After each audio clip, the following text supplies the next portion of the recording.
Yeah, I don't know. You can try phoning him, I suppose. Although my phone's just died. So that puts me out of the running. Wait, let's see if we can.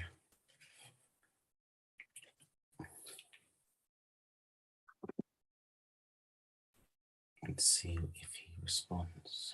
Oh.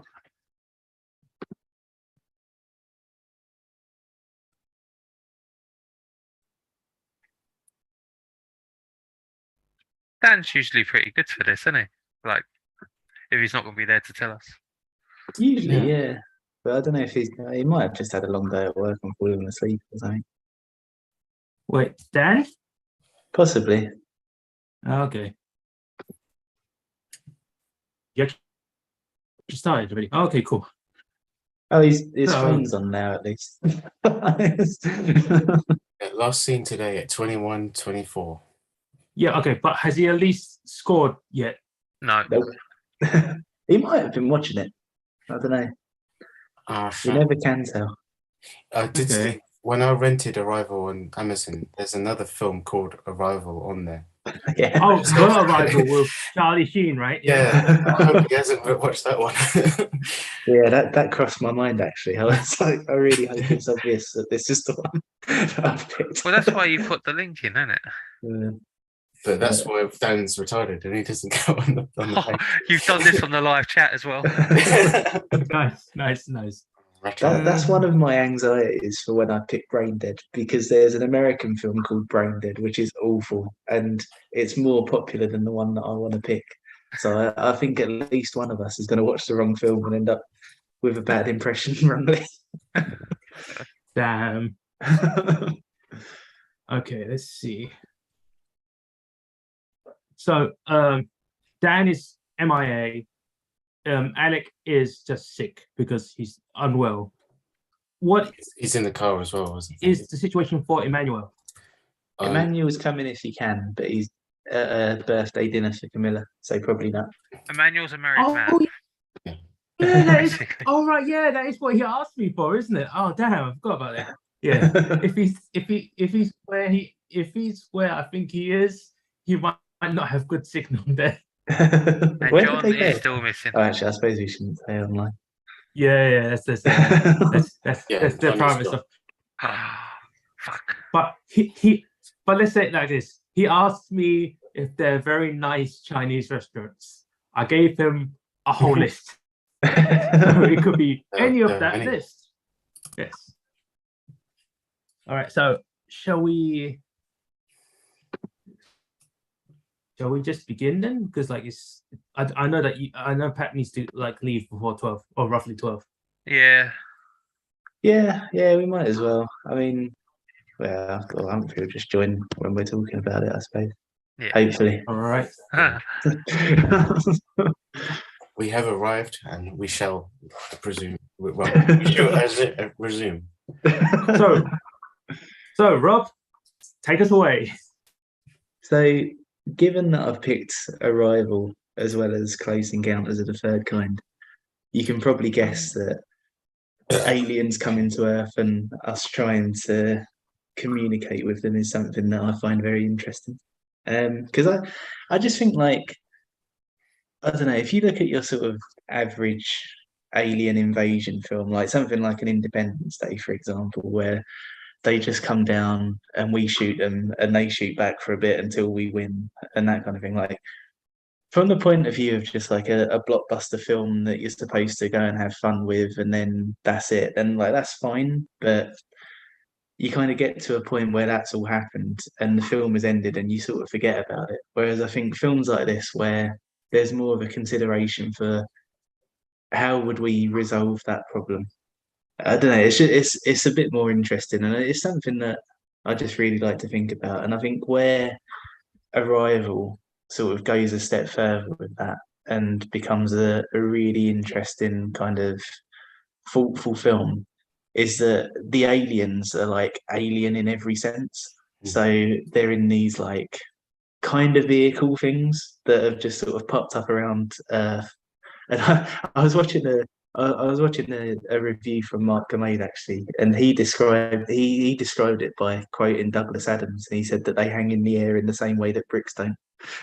um, but but yeah, so you've got like this completely like alien craft which looks like nothing on Earth and like behaves like nothing on Earth, and then you've got these aliens who communicate like nothing on Earth, and I think that that's what's really nice about sci-fi as a genre is that when it's done right, you're not just sort of asking questions about, this is a near future problem. How would we handle it, and that sort of stuff. Like all of that stuff's there, but you also start thinking about like you also start asking questions of how you are as a human. So it's like, well, if they don't communicate in a linear way, then why do we? And could we think outside of that? And if we were able to communicate in a non-linear way, then could we perceive time this way and that kind of stuff? And I just think it's all really interesting to think about.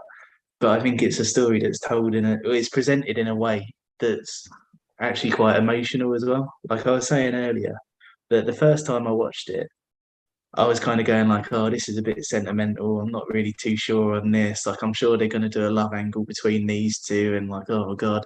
And then when it sort of all came together at the end, and they did do all of that stuff, but they did it in a way that sort of serviced a bigger point about the way that we communicate. I was like, bloody hell! It just completely blew me away. And then watching it again this time, it did it again. I think if there was one film where I wish that I could watch it for the first time again, it's this. Because yeah, I'd love to experience that again. And yeah, I just think it's a really thoughtful film about aliens, basically. And That's, I'd probably go that out and sounds say that it's the best really film weird about when you aliens say that it I like know. that. Yeah. So yeah, Well said. Oh. Well said. It's very that's very good because this movie is when I first watched it like in cinema myself, it was really quite cool because like I didn't get it at first because everything seemed to happen in a weird way, and like I was like, am I misinterpreting the story and like how it goes? Then afterwards you realize, oh fuck, they mementoed us. It went backwards. I was like, oh damn it, I've never been memento before, but this is cool. I was like, oh right, yeah, but it's like it goes back around to the circle and it goes around like how they are, and it's like, yeah, it's very interesting, right? Because how to explain it? Because just like the aliens sending a message, right? So essentially, they were showing us signs. Okay, I'll stop now. But in all seriousness, I made the one joke, right? But this movie is actually very well together as a movie, right? It's like it has its like janky parts. We'll get to that in a second, right? But it's quite well structured, a little bit expositional, but it makes sense for this movie to be expositional because it's about describing language and talking. So if you're not expositional, how do you get that across, right? yeah. So that was like, oh. And I'm saddened that Attic is not here because I feel like he would say that as a contrivance. But we'll get back to that point. He had some strange problems, to be honest. Yeah. Go into that later. Yeah. But yeah, no, just on the exposition though, like I don't know, like sometimes it can come across as really corny, but I really like the way that they handled it in this because where you've got the setup as like a linguist working with a physicist, it kind of makes sense that the physicist would sort of be in the background documenting everything and sort of making sense of it himself, and then he's kind of like your conduit to make sense of it as well.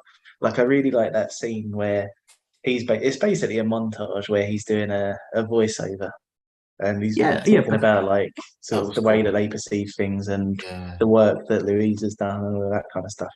I just think like I said, I think I can see why it wouldn't gel with some people, and I could see why it maybe come off a bit corny, but I think it is just like for me, both times that I've watched it, I was kind of sat there going like, "Oh, that's what's going on," and I think because I was having that reaction, it was fine.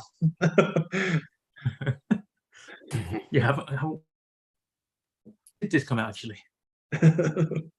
Yeah, excuse me. 2016? Yeah, 16. 2016. Yeah. Yeah. So yeah, first time I watched it, was like, huh? Now that I know the story, I was like, oh right, that makes more sense. Mostly. Yeah. And I Yeah, think yeah. another point as well, actually, that I forgot to make when I was talking at the start is that I also just think it's a really nice film for like the world that we live in now, because you've got like everybody fighting each other and like everything's kind of like a binary issue now with things like Brexit and sort of more recently the Queen dying and all of that kind of stuff. And I think Arrival is quite hopeful in the sense that it's like, well, if we could just learn to live together and work together and understand things together, then maybe we'd be a bit more informed about what we were doing. And yeah, Yeah. I think that's nice. I think that's Rob? what struck me. You go ahead, Sam. Oh no, I was just gonna say, Rob, you work with government. I don't think you should be that hopeful for some reason. This is nice, right? But I all people, I thought, man, would Rob have a problem with this film? I watched it again. I was like, I found it so maybe not. refreshing. You would, yeah, both of you would definitely. Go on, Ben. What are you saying? I was going to say, like, what Rob's mentioned about that is a perfect reason, an example why scientists should be in charge of like communicating and talking and liaising with aliens like this. Because if the government, our governments, were in charge of talking to the aliens, I think planet Earth will be destroyed by now. Just the way If our things are. government went to talk to him, they'd be charging them tax for airspace. Well, that's what I find so like shockingly realistic about this film, is that so many parts of the world had their own viewpoint on how to deal with this situation, and it was so realistically done in a way that was quite not only profound but like terrifying in its implications of what would happen if, say, we interpreted something as something else, like the word weapon that was used so much in the movie, and that was so definitive. It's like it's just a interpretation, but it's like it was just enough for China to be like, look, let's blow this thing up. And if they did do that, it would have made such an impact to the story of this movie and the fate of the world in this film. And that's why the power of language is so important, and the intent as well as how you say it. It's the intent of what you say, and that's what was so cool about Amy Adams and Louise and Jeremy Renner's character Ian, why both of them together were one of a whole, in the sense they need both of them to actually kind of like figure out how we can deal with this, because if one of them messes up, this is it. The aliens are either going to leave, or worse, they're going to do something terrible.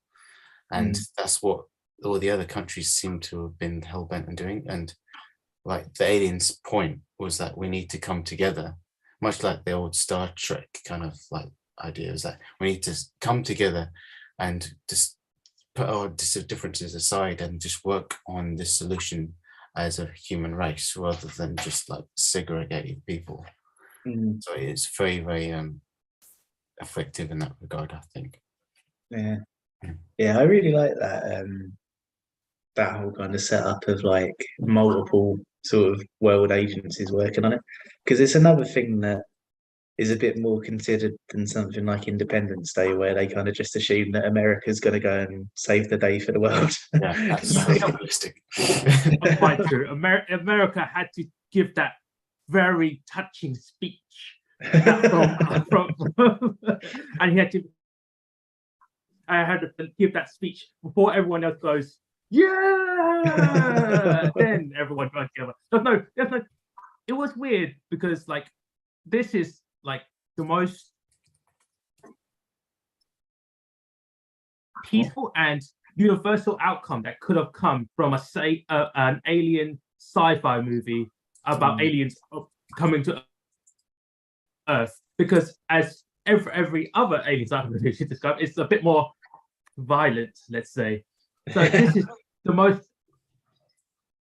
peaceful and what's the word I'm looking for? Like serene and like calm version of this movie. There was drama and tension because of what happens. We'll get into that in a second. But like this was so like because the first time I watched it was a bit there's your heart races a little bit because of what's happening. But because second time you watch it, you go, oh, I can actually just melt into this meld into the story, I guess. And it's like, oh wow, I can feel what everything is happening and how it's going. It was so great to watch it twice. Yeah. Now like I can see how all the puzzle pieces fit together and it's so really good.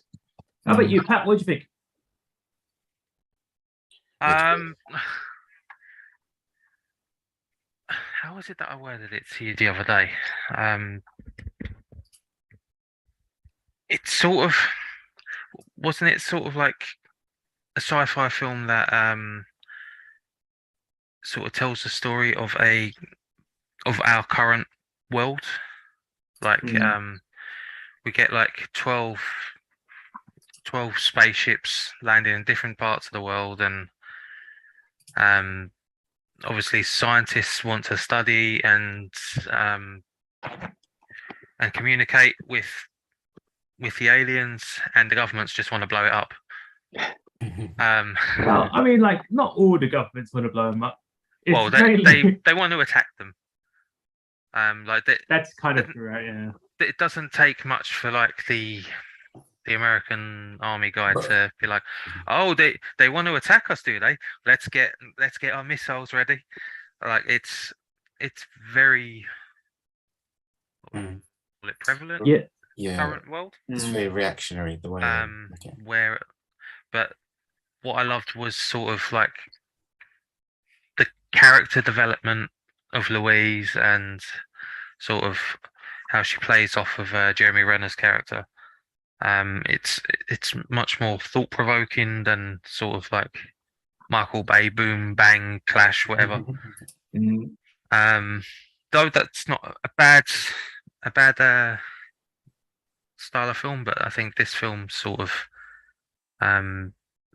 was far better for it being like very thoughtful. I liked the specific relations between Louise and the aliens. Like you could definitely tell that she was getting through to them, and with her character's intelligence trying to work out what they're actually saying, which I quite liked the development on that. I think sometimes it's just nice to have a smart sci-fi. Indeed, I really like the dynamic between Louise and Forrest Whitaker's character, actually, because it's because that's just another thing that if this happened in real life and we actually were trying to go and communicate with aliens, there absolutely would be somebody going like, okay, but when do we get to shoot them? Can we shoot them now? They said weapons. Let's go. But it wasn't really Forrest Whitaker's character that said it was the other guy, the CIA agent, which was the problem. Right? He was the guy who was like, I can't remember the name of that character. Shit, but Forrest Whitaker character was cool because he was like, you're still part of the government program, right? We have to get you. We'll have to go to the other guy, Langley, and she's like, okay, you go speak to him and ask for the word for war. And I was like, weird. Weird. And afterwards, obviously, he flies and he says the word, and she's like, that doesn't mean war. That means I need more cows. So I think I'm a bit. It's like, oh yeah, okay, language is so hard. And I was like, oh yeah, okay, I guess that would make sense. It's great. Yeah, there's a lot of great moments like that in it. It was Michael Stolberg who plays Agent Halburn. So he was a good like linchpin of like he was a government mouthpiece in a certain way, but it was good to have like both sides of the fence, if you could call it that, on this film, because it's kind of like you'd understand why Forrest Whitaker's Colonel was so like, we need to make sure we do this properly by the book and do the step by step. We need to build up to saying this, because he's got all these higher presidents on the line and people above him, but just yelling down the phone, telling him to do this. This is for the greater good of not just America, but the human race. So you kind of like, you get why they have to be like, these guys, these aliens could be a threat. And it purposely makes you think that I understand why he's like this, but at the same time, you just need to stop and listen. But also you have to be cautious. So it's a really hard balance to tread. Yeah, I think they're all such like really well thought out characters. Because I mean, I don't know, I was being a bit flippant about him just then, but like if you think about who he is and what his job is, like he's essentially the person who's responsible for at least one of these things. And we don't know if these things are sort of, scoping us out and like planning an attack and that kind of thing. So when you've got all of those pressures of essentially world survival potentially on your shoulders, you can see why he'd be a bit sort of like tetchy and a bit kind of like, we need to figure this out kind of thing. Whereas you've got Louise and Ian who've got more of an intellectual interest in it. So she's kind of thinking, well, her thoughts are less of a kind of, I need to protect the world, and it's more, I need to understand why this thing is here. And yeah, I think that's such a clever dynamic between the two of them. Sorry, Sam? No, I was just going to say, I was going to add on to your point of that all the characters that were in this film are kind of justified for what they do, even the right-wing characters that we'll get into a bit, because everyone in their situation think what they're doing is the right thing, and even if they do it in a bit of a weird way for the other characters, they still believe that what they're doing is for humanity and for planet Earth. Because even as you said, Louise and Julie, is it Julie, or what's his surname for Me, Julie. Jeremy Ryan? Julie. Yeah, sure. Okay, but his character, but both the scientist characters want to do have a very intellectual way to do it. But as of course the other guy is the CIA agent, he has a more militaristic thought on it. But they both think they're doing the right thing for their people and for their country. And it's just like they're not. None of them are technically wrong, which makes it a very interesting dynamic, because it's usually with films there's protagonists, antagonists, but no one is really an antagonist. They're all helping each other essentially beforehand. Yeah. Then after something happened, but they still weren't really antagonists. They weren't bad people. It's just like something changed in the story and it had to change with them. And it's like they weren't bad people. It's just people, and that makes a great dynamic in itself. Yeah, that's really interesting actually. Like there's no overarching protagonist or antagonist. It's just that they kind of, well, every character really sort of changes from one to the other depending on the relationship that you see them in. Because even towards the end, you could I think that's quite an interesting thing to talk about actually, because when that relationship, sort of the protagonist antagonist relationship, ends up between Louise and Ian at the end, you could see either of them as evil really, because you could say that Louise is a monster for seeing what was going to happen to their daughter and giving birth to her anyway. Or you could say that. Oh no, I'm not saying it, but you could argue it. And then, well, because this is the thing, because I think that justifies Ian leaving. And again, I don't think Ian was right for leaving, but I understand why you would if you found out that she knew that was going to happen all along, and she still went along with it. Like I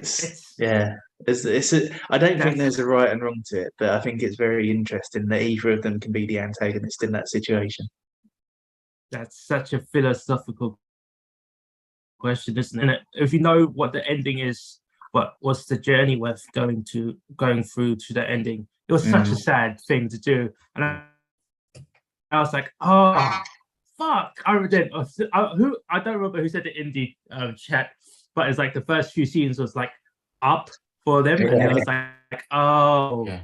Shit, yeah, it was, wasn't it? And like, because the first time I watched it, I got confused. It's like, who's this girl? Why do we care? Oh, right, because that's the whole goddamn story. Is that she's the person that we care about? Fuck. Yeah. It's really good writing. Yeah, that's a really interesting bit of filmmaking as well, because it's that technique. I can't remember the name of it, but it's the one that Alfred Hitchcock made a film about, where you sort of show one image and then show another image afterwards, and then your brain makes the connection that they're related. So in the film that Alfred Hitchcock made about it, there's a if I remember it right, there's a picture of him and he's just kind of staring at the camera, and then you see another picture. And it's a really innocent picture, and you think, oh, what a sweet old man. And then you see the picture of Alfred Hitchcock again, exactly the same expression. And then the picture that you see after is somebody getting changed on a beach. So you make the connection that he's watching that, and you think, oh, what an old pervert kind of thing. So it's about how like images play with one another. So it's to change your perception about what's happening. And yeah, that's why I think that's a really interesting bit of filmmaking, because you see that at the start. And it's like, okay, this has happened. And now we're going into the story of Louise coping with it by distracting herself with these aliens. And then towards the end, it's like, oh no, that hadn't happened yet. That's all the result of this. Yeah. It's really clever. I think I love it. But I just really love the concept as well, because it's based on an actual thing. I can't remember whose theory it is, but it's somebody with a double barrel name. I can't remember the name of it, but it's this theory that the way that we interpret the world is it's essentially like we only interpret the world through the language that we speak. So the way that we see, I can't remember the exact example it is, but I think it's a raccoon. So I think there's a language that doesn't have a word for raccoon, and people who speak that language see the raccoon as like a very different animal to how everyone else sees it. Like they see it as like a sort of like an aggressive bear type animal, but we just see it as this like little. Are you sure it's not Japanese? Possibly, because I mean, does Japanese have a technical word? No, that's not right. No, it does. Is it like what? So instead of raccoon, they say prairie dog or something, right? Something like that. Like they see it as a type of bear, and as a result of it, people who speak that language are generally quite scared of raccoons, whereas the rest of the world who do have a word for raccoon see them as like these cute little things that you can just ignore. That's fascinating. That is because this movie is about languages. That's definitely like reminds me of my favorite sort of like language barrier stories about a guy who needs a stick for fish. Because I need fish stick. Fish stick? What the fuck are you talking about? Fish stick with wire. What the fuck are you? And then afterwards you find out he needs a fishing rod. I was like, oh, that makes perfect sense. Yeah, fish stick. Right. And it's like, oh, that's amazing. It's like, all right, yeah, because the languages in this film from the what how they call the spider squid hand things? Oh, the heptapods. Heptapods. Yeah, so because it's Greek, right? Yeah, that's like I actually seeing that when we first see the heptapods were quite fun to me because we see because human, and after she tried to walk closer to them, and afterwards like one of the heptapods disappeared for a second. I watched the scene again. I'm thinking he went off to get a pen, didn't he? He went off to get a pen before he could. I was like, he went off to get. He went. Oh, she's writing. I should keep one on me. Ever since then, they had their ring. yeah. But even that though, even the design of them, like it's completely alien. Like I don't know, I love Close Encounters, but that scene where you actually see what the alien looks like, it's a bit like, no, I could have done without that. But with this, you see it and it's like, yeah, no, that doesn't look like anything on Earth. Yeah. It's so well designed in every way. Even the music, man, because like what you were saying earlier, Simon, about it being like quite calm and serene for this kind of subject matter. I think the cinematography and the music are two things that really like ramp that up. Because I read this quote from the director where he said that where he described the style of it as dirty sci-fi. And he said that he told his cinematographer that what he wanted to achieve was the idea that this could have happened on any Tuesday morning. And I think it really works for that because it's just like everything's kind of like washed out and it's a little bit overcast and it's just any other day. And then you've got the music underneath it all that's like you're seeing these images of what should be something that's quite threatening, but the music is telling you that it's not, and we just need to calm down, which is kind of a theme of the film, really. Oh, Interesting. yeah. Oh, yeah. I didn't notice that at first, but now thinking upon it, is that there was no X score, was there? There's nothing like. It wasn't traditional, really. That's for sure. Yeah. Yeah, Oh. like you didn't get that like bang when you first see the aliens or anything like that. Yeah. Did you just make the Inception noise? It's like, oh no. Yeah, like and I think that's why it all feels so emotional because it's just like this really extraordinary thing's happening, and it's changing the way that this person perceives their life, basically. Which is also another thing. Like I don't know, perceiving time in a non-linear way must be so stressful. Like just sort of like living every moment at the same time. Yeah, but Well, I mean, it's not that hard. We have Bill and Ted's Excellent Adventure to what a double bill. Well, no, I'll explain the problem with the well, I'll get to that in a second. But you go on, you continue. Yeah, so you've got like this really extraordinary thing happening, and it's changing at least this one person's life completely. And yeah, I think it's really cool that that's going on, but there's nothing in the film telling you that it's extraordinary. It's just like we need to go through this and we need to work it out. But yeah, there's no kind of well, I think there would have been a temptation to sort of make it very kind of well, like we were saying, like have the sort of like the bass drops in the score and sort of like try and make it a bit of a roller coaster. And I just really like that it didn't, and it just kind of goes, no, we can be calm about this. Let's not. I mean, going back to the school part for just a second, Yeah. wasn't it because it was actually no silent that made it actually kind of better? Because like when she first is teaching her class in that uni, where we're like all 10 of us students, there was no music, there was nothing, it was all perfectly quiet. Then afterwards, the phone rings the first time. Then the second phone rings. Yeah, you're right. It's only when you first see the spaceship, the score starts to come in. But it's so like, what's the word? It's very visceral, and kind of like it's organic because it doesn't sound like actual what a contemporary score is. You just hear this weird like sound that sounds like metal being like clinked together and stuff. Yeah. And that's it's really visionary put together by a guy called Joran Johansson, and he's sadly died at the age of 48. Oh, really? This wasn't his last film, but it's one of his last movies, and he had Oh, this. that's a shame. He was growing bigger and bigger, and Hans Zimmer was like saying he's one of the best new composers working today, and he was getting so much good work and so many good plaudits from people. He did Sicario as well, and The Mercy, and a lot of really good films. And sadly, he never really got the chance to shine even further, but he was That's a shame. a new talent that could have had even greater things ahead of him. But, yeah. Oh wow, he even did the score for Christopher Robin. Yeah, you wouldn't think that.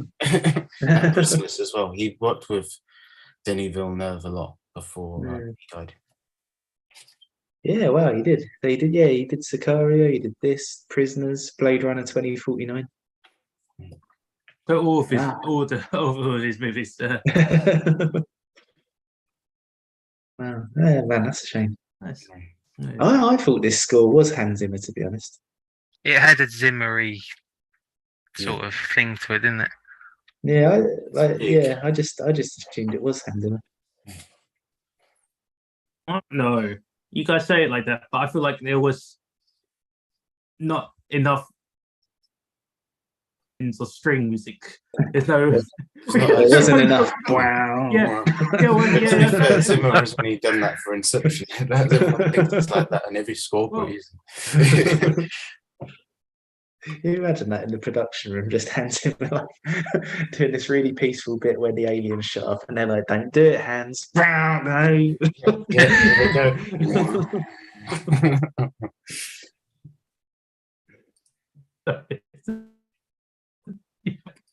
Yeah, that's Oh, that's. I mean, it's either Hans Zimmer or John Williams, right? And well, no, that's too Star Wars music, I guess. If he says, yeah, too much. Oh yeah, no, there's too much. Okay, we've got to find someone who's a bit more peaceful. Okay, let's just change it around again. Because I feel this film is, how do you say it? This film is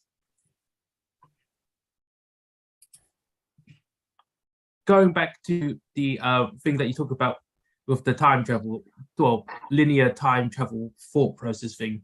It was there was a thing about it that was a bit confusing, because you guys did watch Bill and Ted's Excellent Adventure, right? I don't know who Yeah. chose.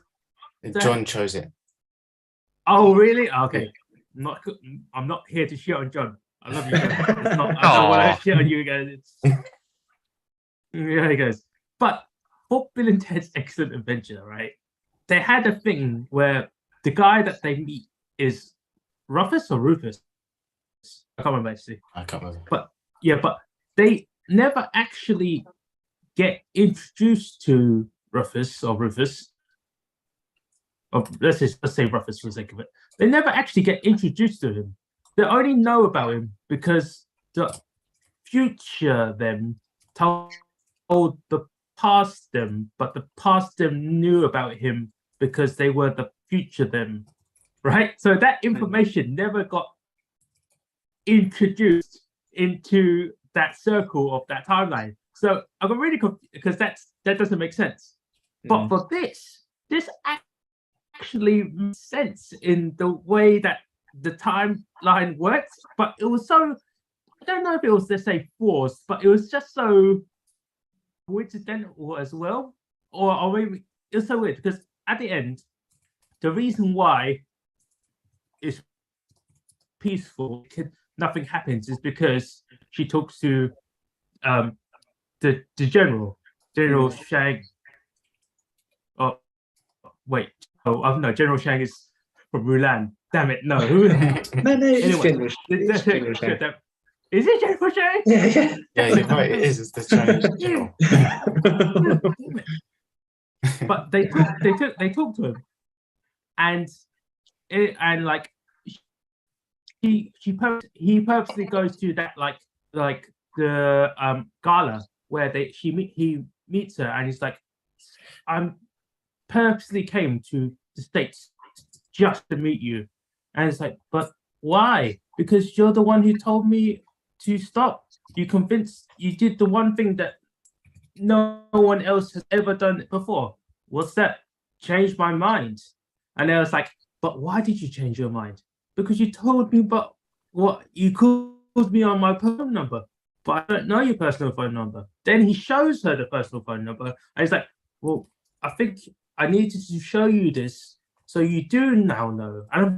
But I was like, that's how does that work? Because the new information is being added into that circle, but it wouldn't be added to that circle. And it's time because I think you guys also talk about the time travel stuff being very, very hard to explain. But it's like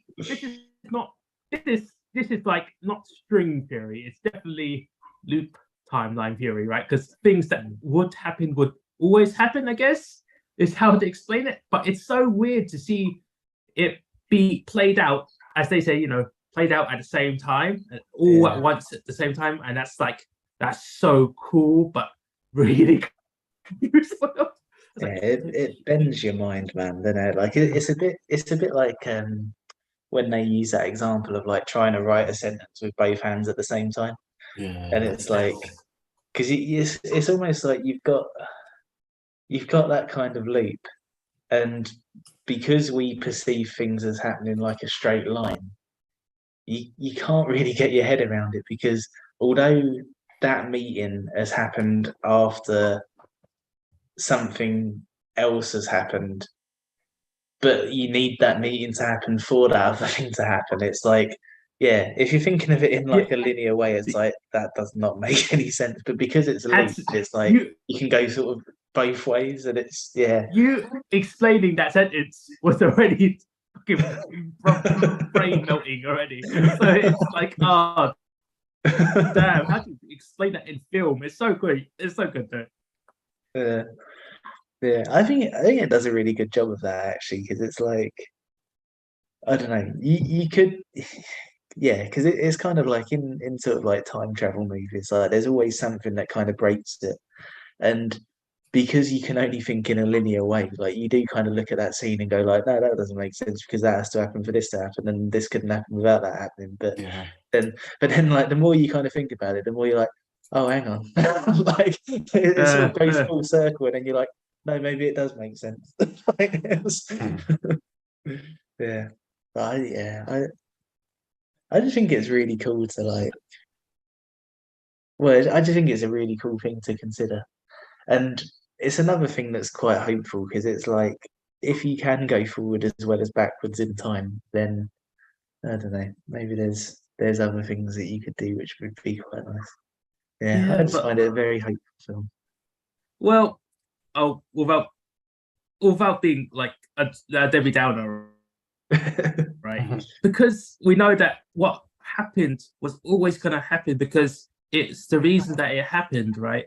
The thing with Hannah, the daughter character, was always going to happen, and that breaks my heart slightly, because like you knew she's going to get because essentially, okay, because when we talk about the actual movie and like the descriptions of what is the weapon, right? The weapon is considered, is it not just the ability of foresight, right? No, it's well, the language is the weapon, and understanding the language is what leads to kind of like unlocking this perception of time. Yeah, but is it? I guess, but like the concept. Okay, how to? Because like explaining it, it's so hard to explain a movie with words that talks about languages. It's so fucking hard. I never realized that it's so common. Because like they say the weapon is the words, but like you don't know what the words are unless, to me, it's not just literally just the words. It's like understanding that she can see into the future is probably what I think is the weapon. You already said you have the weapon already, and it's like, oh, weird. Okay, because she didn't have the language yet, so she, oh fuck, it goes back into the circle again, doesn't it? Oh, she didn't have the language yet, but she could see into the future. But then afterwards, she only understood that she could see in the future because she knew what she had as the language. Oh fuck! I think they kind of like sprinkle it in, didn't they? Because as she starts to understand the language, that's when she starts getting like flash forwards, and it's like it's almost as if she's like remembering the future.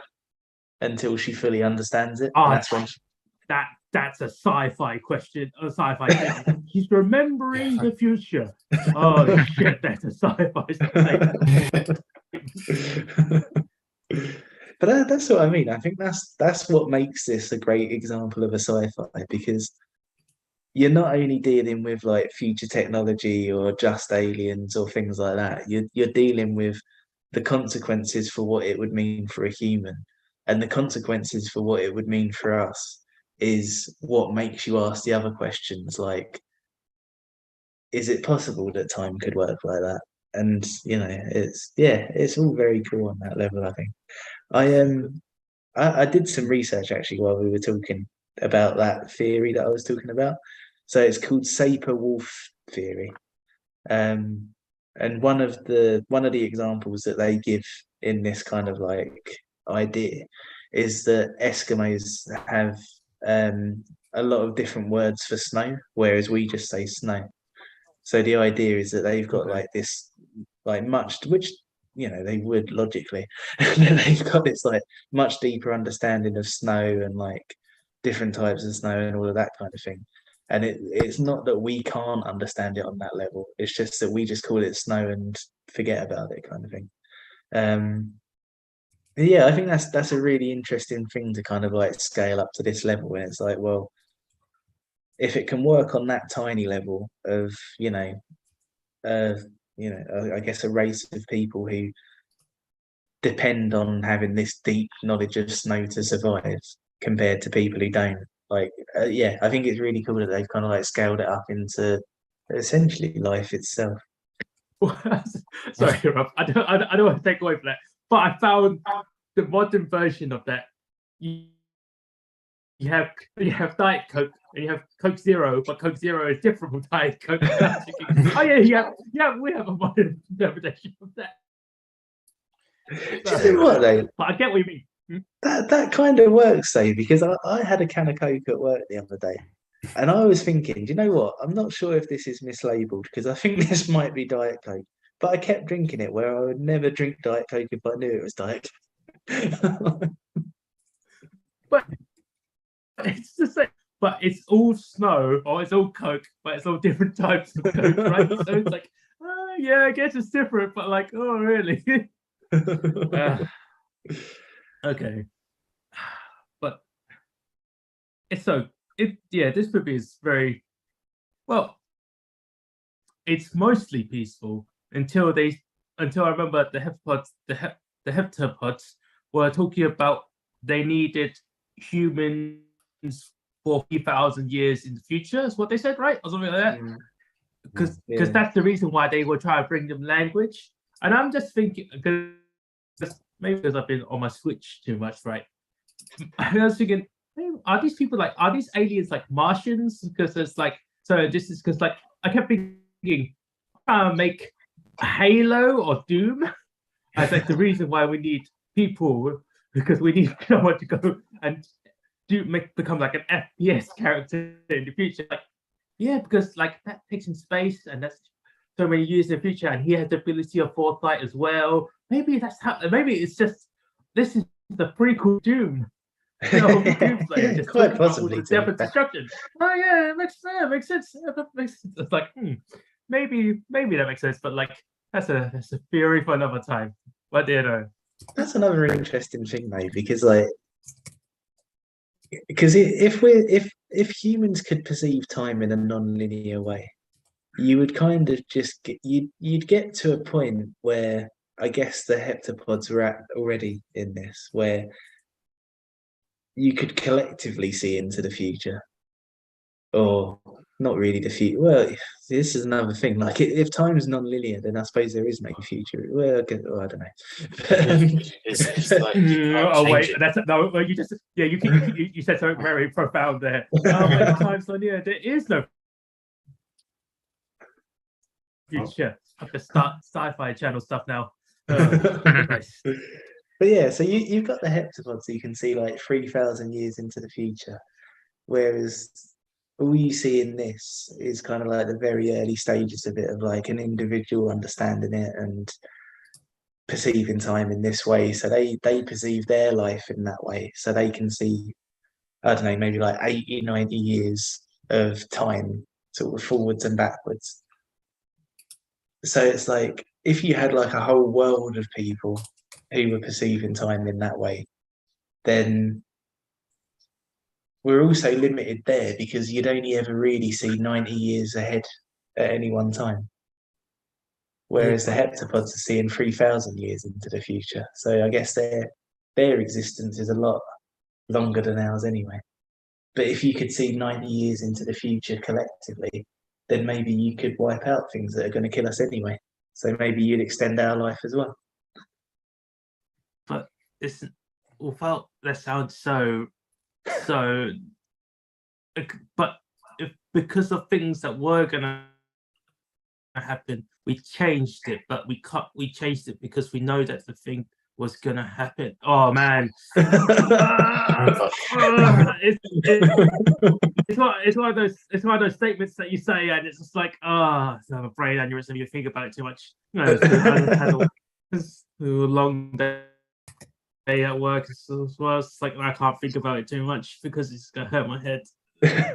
But this is one of the things that I think is great about this, is it leads you into a conversation like this if you want it to. But equally, you could just focus on like the human element of it, and you could talk about whether what Louise did was right or wrong, and the relationship between them. And yeah, I think that's great. Talking about the human element, right? When all those people rioting and all those religious people started like sacrificing themselves, and all the people who are doing all this shit, like world and how everything shut down and everything was. I thought if this happened in real life and you were still where you are, you would be like, yeah, sounds about right. Because just imagine if it does happen in real life, you'd be like, that's pretty much what happened. Yeah, everyone would just start going batshit crazy. Everyone would start looting and like grabbing all the religious fundamentalists would have changed everything. Is this what you wanted to talk about in Shin Godzilla? About all those people going around, right? This is what you meant, right? Like, this is exactly what's happened. Oh, you're like, ugh. It does actually have some elements with Shin Godzilla. Not that Pat would want me to say this, but it's just the way the world reacts to this problem, this issue of like a threat that comes out of the blue that no one can comprehend, or it's something that we've never seen before. Like in that was Godzilla, and this is then aliens from deep space. So it's just the way the government and the people in charge deal with the situation is quite fascinating to me, and how they figure out, they use like science and maths and language to try and figure out, if this is this and this is that and this means this, and just like using logic and like whatever the facts they can come across, they put it all together, and it's just how they piece it all together is very similar to those. Both films have the same sort of DNA in that regard. Even if their execution is different, it's just that the fundamental similar idealism of how they would how humanity would deal with such a thing. I thought that was quite an interesting idea. Yeah. I would say that it's slightly go on. I know, so go on. I was gonna say it was slightly different because first that Godzilla did attack people, but secondly, because this wasn't stuck just in Japan, it was worldwide.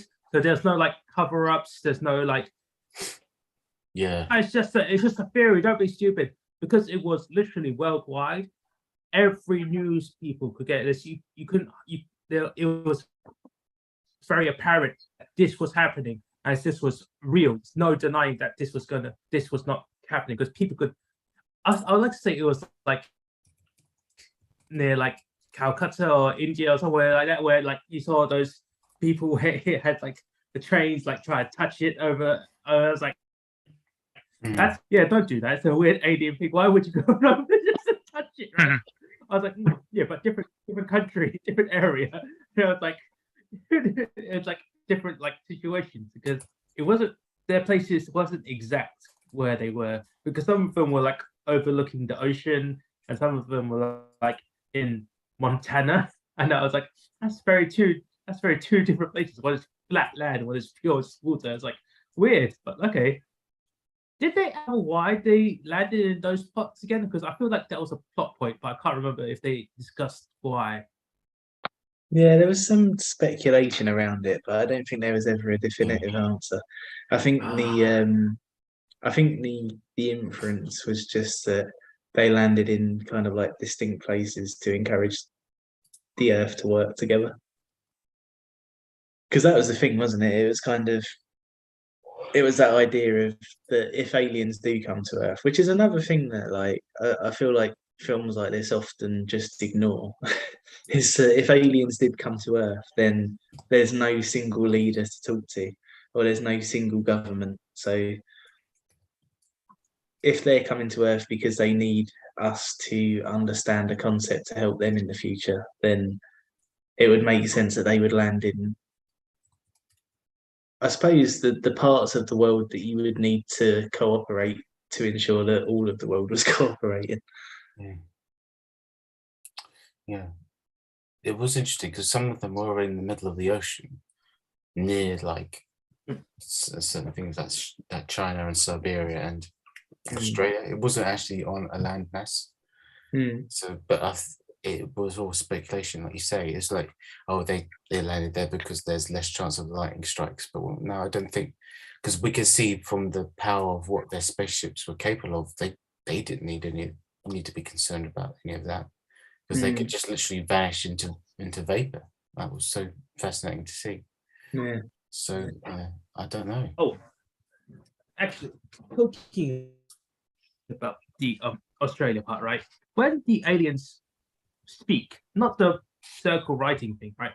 They're doing like the weird, like psychic linking with like Louise, right? Did the alien sound like a didgeridoo? Oh, yeah. Yeah. Yeah, because, like my mind, because they're doing but it sounded like someone was playing a didgeridoo going. I was like, oh, cool. The aliens, the Australians. Okay, sweet. That's my mind.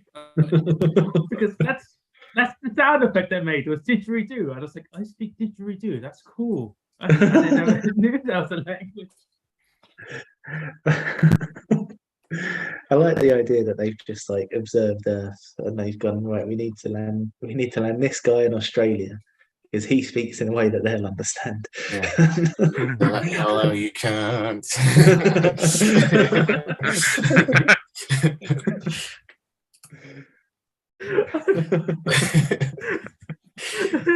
Oh, god damn it, Ben. So Rob has to listen to that. Oh. Language. Power language, yeah. That's fine. We've said worse. I've said worse. We've called people a lot worse. Yeah. Well, it's the way that's actually in the movie, right? Like the words are like the first weapons that people use. Yes. And I thought, yeah, that's true. Yeah, you definitely call someone a cunt before you punched them, right? It's like you can't bang, but it's like that's how I expected it. It's so hard to describe all of the things that have happened in this movie without just going word for word for all the bits, because all the bits of this movie are literally just talking. It's all just simple talking points and how you talk about talking, and it's great to, because it's like if you're doing linguistics like Louise was with her, with her classes and stuff, it's like, how do you speak, or how do you understand what is speaking? And it's so good philosophically. and it's so good to watch this film because it's so because you have to sit there and you go, what is a question? Because that was like, fuck, amazing. It's like, how do you explain what is a question? Was, what are you doing here? Okay, so you have to ask, because this is breaking it down. It's like, oh yeah, so we have to ask them if they understand what a question is. You have to say, what is what does what mean? And it's just like, because like that, when she was explaining that particular scene, I was just there like, huh? Yeah, I mean, yeah, I guess that does make sense. It's just that level of functioning is a bit higher than I can think about. I guess it's like, oh, weird. I never really thought about language that way, and it's really. It's something that I think about.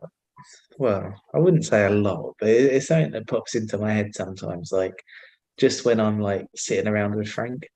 Because sometimes I just think like the only way that I can think is with words, and Frank doesn't have words. So I wonder what goes through his mind, and I wonder how he perceives things. And It's usually woof woof woof. well, I mean, I think that was discussed with me before. Like when you call your dog, or the dog's name is Frank. Yes. Yeah. So you know that anyone who calls him or says the word Frank, that he should, in theory, react to it, right? Yeah, yeah. Mm-hmm. So they don't necessarily have to react to the word Frank, but that sound. It could be something similar. It could be Frank, Frank. But if it sounds similar enough, it goes, oh, that's the sound that these people that feed me have designated me. So it's like, does your dog understand language? Kind of, because like he understands that Frank, or that sound that is coming out of their mouth is Frank, and that's designated me. So I know I am that sound. Yeah. So it's a very profound thing about it, because like, yeah, because like when Forest Whitaker gave her that first fucking like audio clip from like that little recording, it's like, yeah, I need you to translate it. And I was like, how's I trying to translate meow, right? What does because if the video clip first went meow meow meow meow meow, I'd be like, how the fuck did you translate that? What the fuck does that mean? Meow meow meow meow meow meow. I think that's the thing that's fascinating, though, isn't it? Because it goes back to what you were saying about when Louise is like breaking things down. Because I'm kind of like looking at Frank and thinking, well, if I say, I don't know, if I say sit, then he'll sit down, but he doesn't have words to comprehend. I have to do that when he says that. But equally, when we're asking a question or when we're just saying something, we don't think about like the makeup of it and like what certain things mean. It's just instinctive. So it's like we do it too. It's just that we have a language to put it in, to put our sort of thoughts into words, but he doesn't. So yeah, I don't know. I always wonder about how he perceives things and that kind of thing, which is another thing that I think is really interesting about this, because it's like, well, if the way that you perceive things is determined by your language and you don't have a language, then I don't know, is there a standard perception, or is it like it's just I don't know. It's all it's difficult to comprehend. Thought we need to get such a philosophical list about movies. So much deep thinking about this film. But that's what I love about this film, is it's just like it's like what I was saying at the start. Like it gives you something to go away with, rather than just going, aliens have landed, we've shot them, and now everything's fine. Like it's no, aliens have landed, and we've tried to understand what was going on, and in doing that, what is life? Oh, oh, wow. I can. Profound as fuck. Runs like this. Yes, and and not understanding language is probably what got to that other scene, right? With the Colonel character, what's his name? Oh yeah, like Colonel Marx, that's his name. Where he, because like we understand again, do you blame him a lot? Like kind of, because he did a very sort of like extremist thing about trying to blow up the aliens, right? But like it kind of built into his mind because obviously he got that phone. You saw the character development with like the phone call from his wife. It's like you're like because she's worried. She keeps asking me if Daddy's gonna get eaten by the monsters. Then you have the very right winged like radio hosts who they're listening to on their laptops, and it gets stuck into their mind about it, right? Then they do well, just like show a force, just so that like show a straight, like shoot a bullet across the brow. Don't like hit them, but like show them force. But of course, yeah, and yeah, that's what happened. They blew up Costello. That's what I want to say. Costello was that the other one? I can't remember the name. But like Costello. they kill one of the heptapods. Like, oh wow, that's so extreme. But like I could understand where that progression comes from, because it was fear. It was a general, a rightful fear, what he did have, but it becomes more fear mongering, then becomes extremism, becomes fucking like suicide bombing essentially, right? And that's like a whole statement about language, religion, and that itself is a point that they made in the movie, and that was very well put together, because once that happened, everything else changes, and like the aliens flew up a little bit more, and I was like, oh no, something happened there. It's like, oh damn it, so great, so good. This movie is definitely good. I am it good, right? Yeah. But I do want to know what Alec's opinion was, because I think Alec might have scored it lowest out of all of us. Yeah, he did. Yeah. Let me find what he said. So this is the problem with the way that Alex scores things, I think, is that I mean, obviously he looks for contrivances and conveniences and that kind of thing, and he sort of like it. So I think his system is that he takes 0.5 off for a convenience and 1 point off for a contrivance. But I think this is an example where the film is like so big and so beyond kind of like the little parts of it that they don't really matter. So yeah, I'll find what he said and I'll tell you. Where is it?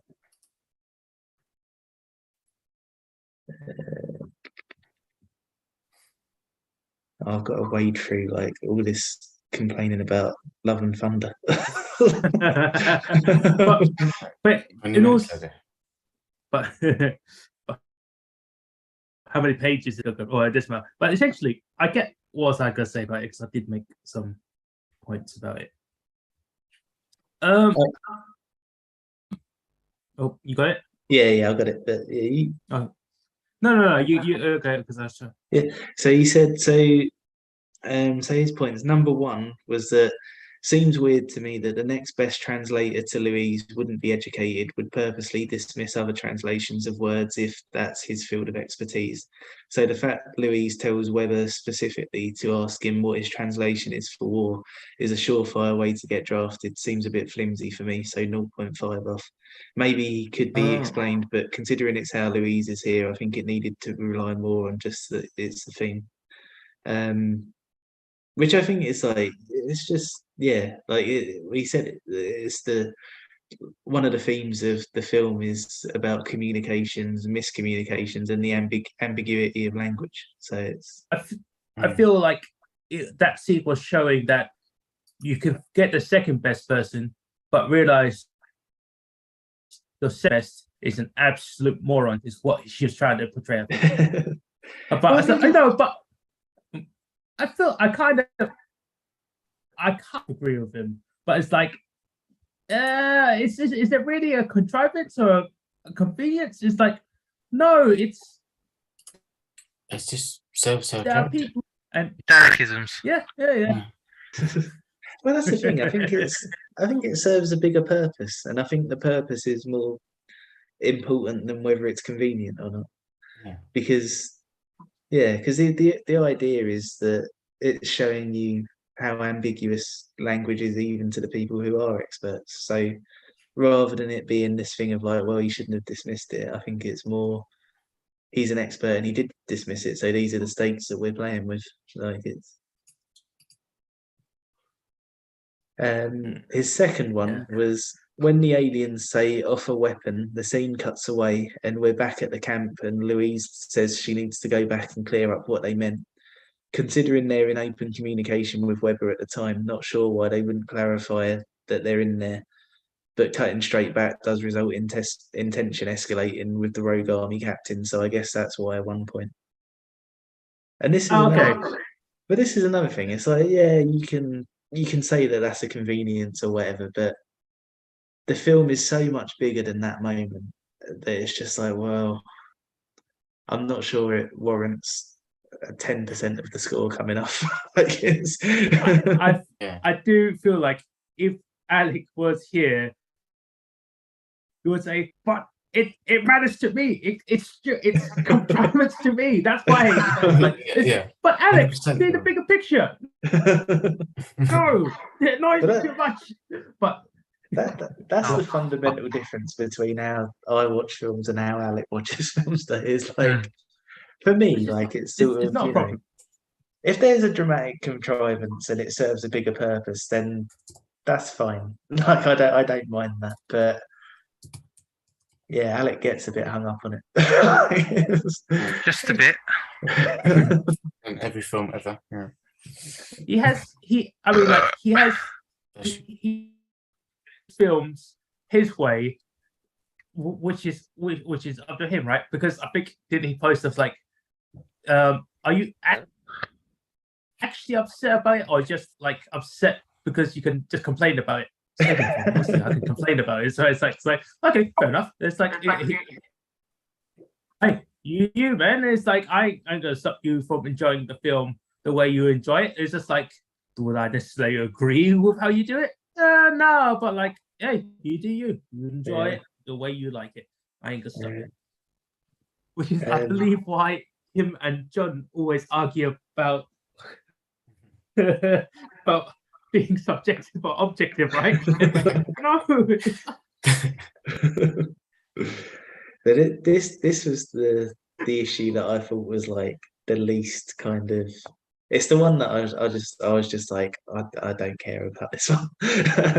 So he said Louise needs a phone to call General Shang, needs specifically a satellite phone in this very time sensitive situation. Where does she find one without any kind of login code needed to use it? Oh, Mr. Idiot left his satellite phone lying around unattended. And he took 1 point off for that. And this is another example where it's like, this is a film where we're talking about our perception of time and what that would mean to us as humans, and how language determines how we perceive things and all of that kind of stuff. And it's like, man, we're taking a point off just because somebody found a satellite phone at the right time. Like, it's and also this is also after the fact that she becomes a precognitive, isn't it? After she melds with one of the heptapods, I can't remember the one, but it's just that she knows everything that will happen in the future at that point. So regardless of whether that was convenient or not, she would probably figure it out sooner or later. And that guy probably was the most likely guy to leave a phone lying around unattended because he was so arrogant. So to me, it didn't bother me. I mean, like the film doesn't necessarily tell this story, but I mean, you know, you could even think of it in terms of, well, are there other people who've learned this language and can now perceive time in that way? Then did one of them do that on purpose? Like possibly. Like it's yeah.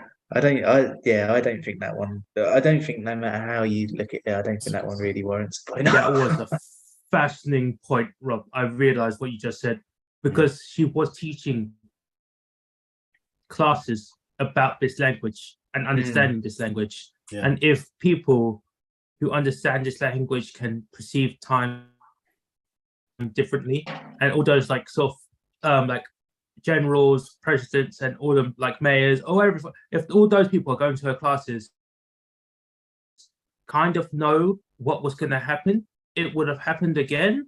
So that's fascinating point. I've just realized that, and that's like fuck.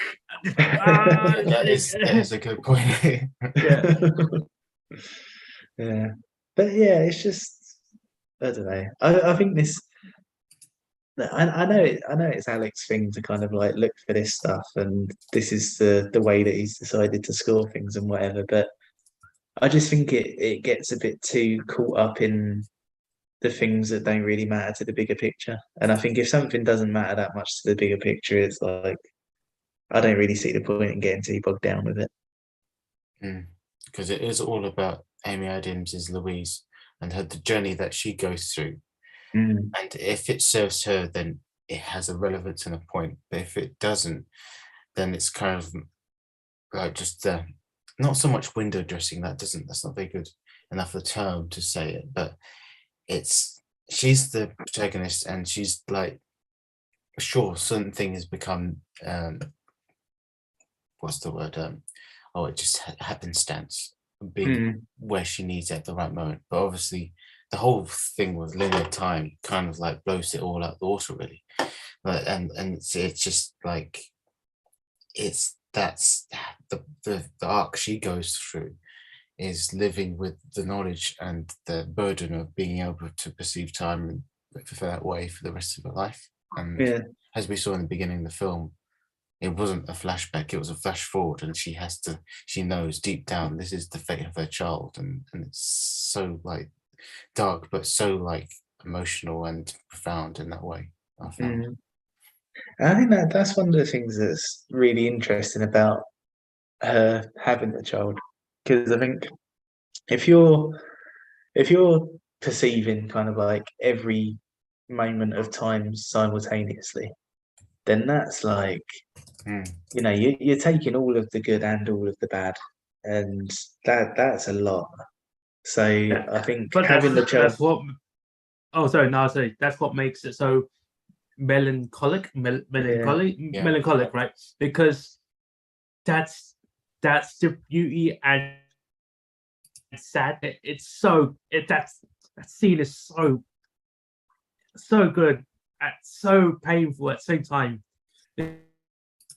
because it's okay. I want to say like what this. Okay, I want to talk about this scene. This is like, again, we'll change it up a bit. This is definitely one of my favorite scenes about it, because it breaks your heart so much, because essentially she isn't the one that she goes out with with the Cherry Rise character afterwards, right? And they like get together. He is the one that actually just do you wanna essentially he says it in such a weird way, and maybe it's just like the way that the film is shot, but it's like, do you wanna have a baby? And all those flash forwards, like kind of like flashes all together, and she still says yes. And I was like, oh, that hurts so much, because like it's like, but I just like, but Daddy doesn't really seem to look at me anymore. Is that the reason why you and Daddy aren't together anymore? It's like, yeah, it's not your fault, sweetie, because Mom had to tell Daddy something about you, like how special you are. And it's like, she knew about the cancer all along, and she had to tell Jeremiah's character that she knew all along, and Yeah. that's like, Yeah. oh, I wonder. pain. It just fills in all the blanks, doesn't it? Mm. And but that's the thing though, like maybe this is a bit of a weird take, but I think that's another way that the film is quite hopeful because she knows that this is going to happen. Like she knows, and it's that thing of like her perceiving every moment at the same time, right? So she's perceiving all of her life at the same time as she's perceiving her death, and in doing that, she's gone, yeah, no, even though the death is awful, this is absolutely worth it. And yeah, I think that's a nice thing to take from it. So you're definitely a person. The destination may not be the best, but if the journey is worth it, it was all worth it then, right? Yeah, exactly. Oh, Yeah. oh, that's so sad. Okay. Okay. But, yeah. But it's good. It's good. But this is another film that's like really rich in terms of like what could be favorite scenes, because I think if you want to look at it as like a character drama, then you've got all of that stuff that you could pick out. Or if you want to look at it as a pure sci-fi, then you've got a lot of things like the scene where Ian's walking in front of them and they're sort of like doing that bit about what's actually going on, which is really interesting. And yeah, there's so much to it. I think if I was to nail one down, I'd probably say what you said, and it's just that thing. It's that scene where like everything comes together, and you're going like, "Oh shit!" Like that's because you kind of, and this is another thing why it's so well done because I did anyway. Like I felt like two kind of like opposing emotions at the same time because you kind of got like you've got like the thrill that comes with the twist, but then you've also got the sadness in what the twist is, and that's a really weird feeling, but it's done so well. It was, yeah, it's so like you don't want to. It's how you comprehend it is the most telling thing about it. It's just that the dawning comprehension that hits you, and it's like, oh, this is what it means. This is what this scene signifies, and this is what she has to deal with for the rest of her life. And it's like, oh, god damn it! Is that anyone in that position, especially? I'm sure most of us here would feel the same way as her. It's like this is just too much to comprehend, and you don't blame Jeremy Renner's Ian for like leaving because that much knowledge being thrust upon you, and if your wife told you this is what's going to happen to the rest of our lives, you're gonna you can't even. Yeah, it's just too much. I don't even think she was like honest with him in the first place, right? No, because like, yeah, she reached about, let's say, 7 or 8 years old. Then she told him, our daughter's gonna die of cancer, and I've always our daughter's gonna die of cancer. Just wow, if I could say that out loud, it's horrific. Yeah. Oh. Yeah, it's that scene on the beach where she's like 6 years old, like you say, and she's Daddy had to leave because of so and so, and he loves you, but he couldn't be with us anymore, and it's like, oh no. Yeah. But that's the thing, though, isn't it? Because it's like we keep coming back to it, but everyone acts in a way that's so understandable because it's like she's gone through with this whole thing knowing that this is what's going to happen in the end. And I think, like I said, I think that's a hopeful thing because she's taking the death and saying, well, the life was worth it, so we're going to do it anyway. But she's also not being totally upfront with Ian about it, which then leads to him having the reaction that he has. And it's like, but although that's understandable, like you've been told like a very emotionally charged thing that Louise has known for a long, long time that you haven't. But at the same time, it's like, well, would it have been fair to burden him with it any sooner, or was it even fair to burden him with it at all? But then you've kind of got to burden him with it because when it happens, he's going to know that you knew all along anyway. So it's And if that's part of the plan and that's the way the future unrolls, you have to just go with it. If she knows that she has to tell him on a certain date, she's going to do it because that's the way the aliens perceived it for her.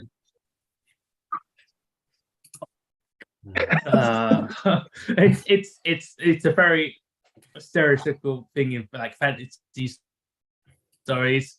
The more you try to change the future, the more likely you are to set that future into motion. And I'm like, yeah, that's true. damn, the consequences of your actions, right? And it's like, oh damn, fucking hell. So much philosophy just to think about it, and it just hurts. It all hurts. Emotional damage. But this is exactly what I love about like sci-fi and fantasy stuff is that when it's done really well, you kind of take it and you can look at sort of how, not even just like how we would deal with things, it's just like what it means for us. And that's how you get into these kind of conversations, which I think is really cool. And I think Arrival is just such an awesome example of something like that. Because Close Encounters kind of like does it to a point, because you get to the point where somebody has to make a decision about what he's going to do in terms of his family versus this like extraordinary thing that he's kind of become obsessed with. And then we get to the point where we communicate with aliens in a certain way, not in any kind of like specific way as such, but in a way that's enough to say like, we're here, you're there, and we're not a threat to each other. And I think for the 70s, then that's really as far as it needed to go. But I really love that Arrival sort of takes it a step further to that, sort of further than that, and goes, not only can we communicate with these things, but what can we learn from them, and how can we change how we live as a result of them? Yeah, and it's just it's very cool, I think.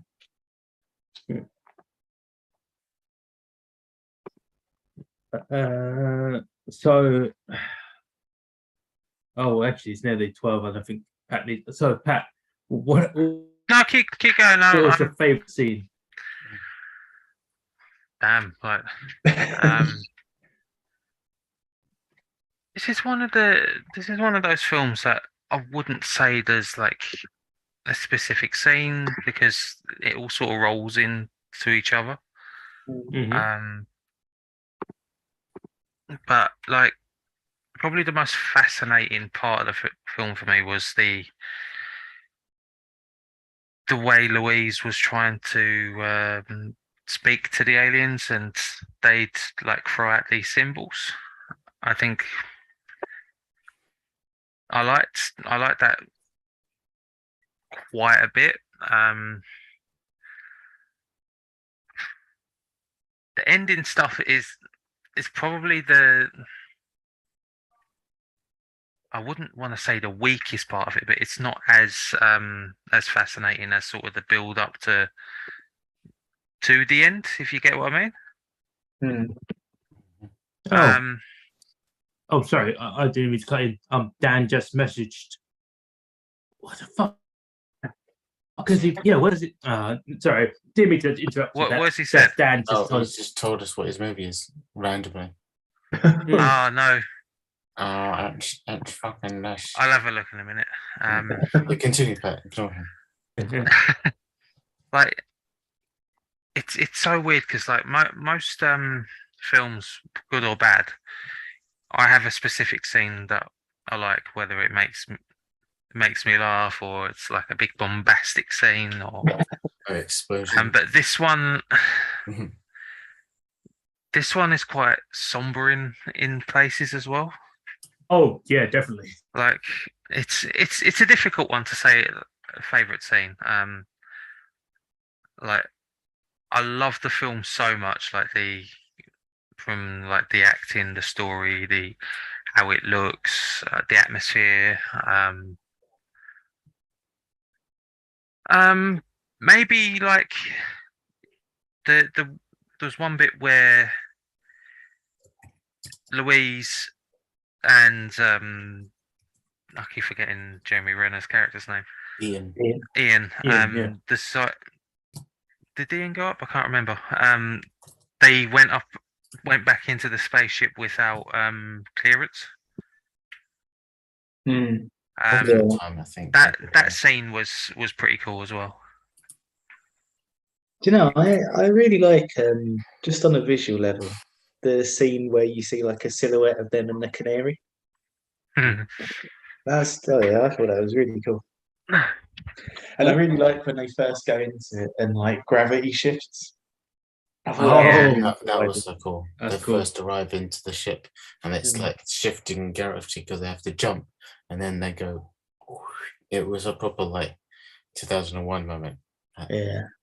They just throwing that little what was it, the glow stick, Yeah, that was the first and it goes sign, up, wasn't but lands to the side, and they were like, "Huh, well, that just happened, didn't it?" it? Yeah. I mean, it's just another thing where it's like these things are alien in every possible way. And it's just really well thought out rather than just like the typical thing of them having like 2 ears and 2 eyes and whatever. I mean, yeah, I guess there's like, how would you describe something as alien? I feel like it's good. This is definitely one of the best ways to describe something as alien. But if it's too alien a concept, it becomes something that people who watch the film won't connect to. So even though it was very alien in the sense of like what it looked like, how it spoke, and all those things, it had the very human element about it. With it had a partner, and it had a partner that it cared about. And like, oh yeah, that's definitely that's definitely a human element about it, because or human in the sense of us people who watch the cinema, who are moviegoers to understand it. Where it's just like, if the concept is too alien, people won't get the story. I feel. Yeah. Wait, no, does that sound right? I guess yeah, because like if the concept is too alien, they just won't understand the story and it becomes like, But if it because there's a slight because as emotions as someone who's their partner who was on that spaceship with them, it's like because there's that slight human element to it of what we consider human, it makes them go, oh right, yeah, the story it builds up upon it and it does make sense. Yeah, I think that's the thing, is like I think where they've made something that's so alien, I think the film kind of has to be about the concept of them rather than like trying to connect with them because of what you said. And I think it's very well made. It's very, very well made.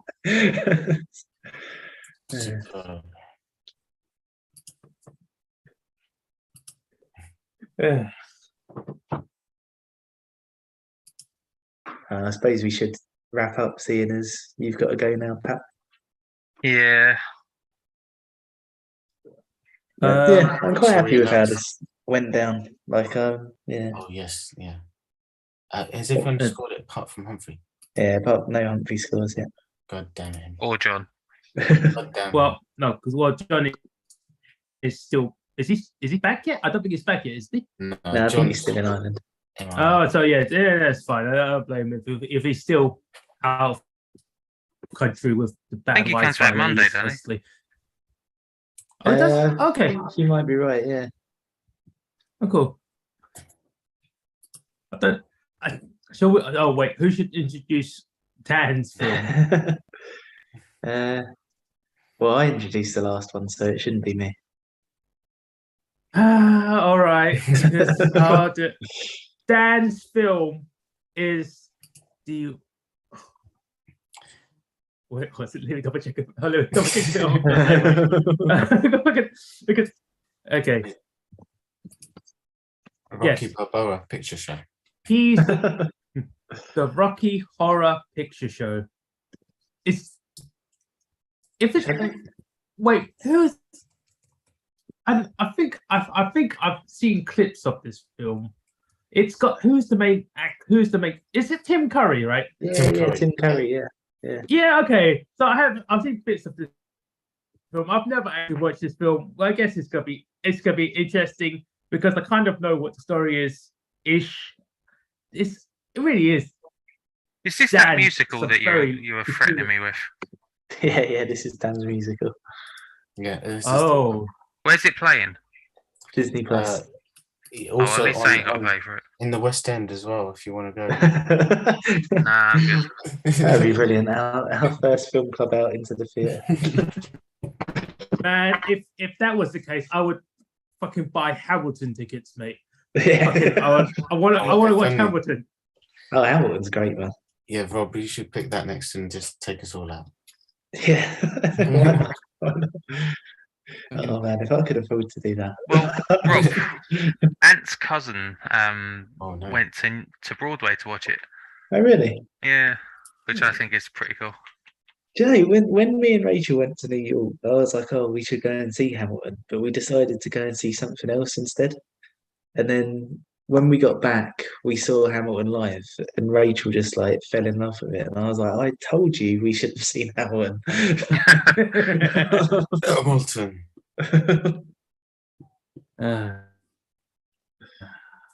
Okay, so wait, is Rocky Horror Picture Show actually a horror movie, or it's not? It's like No, what sort of, how would you? It's I don't know what to explain it. It's just it's a show tune musical, isn't it? But at the Yep. same time, it's quite ahead of its time in terms of how it represents like niche communities and What is the genre though? Well, Musical. it's a horror in the sense that Little Shop of Horrors is a horror. So it's like, it's a pastiche. Oh, right. Hmm. But I did like yeah, it. it's a weird one. yeah. But yeah, Mm. well, it'll be interesting to see how this goes. I can see this being quite divisive. Yeah, I feel I don't think Petal Relic's gonna like it. well. I mean, like with quite a few of Dan's picks currently, he has not been the best choice. I don't know. 50-50. I feel like I pick my bad films on purpose. Dan picks bad films that he thinks are good. I'm worried that Yes. that's going to be a continuous theme. Possibly. Quite possibly. This film was gonna not do great. I can't see it will be iconic, but his film after this is gonna be a banger. I know it. Oh, we'll have to see. We'll have to see then. Yeah. All right. Oh dear, I'm already dreading it. Sweet. You guys next week. Yeah, see you Let's do later. that, guys.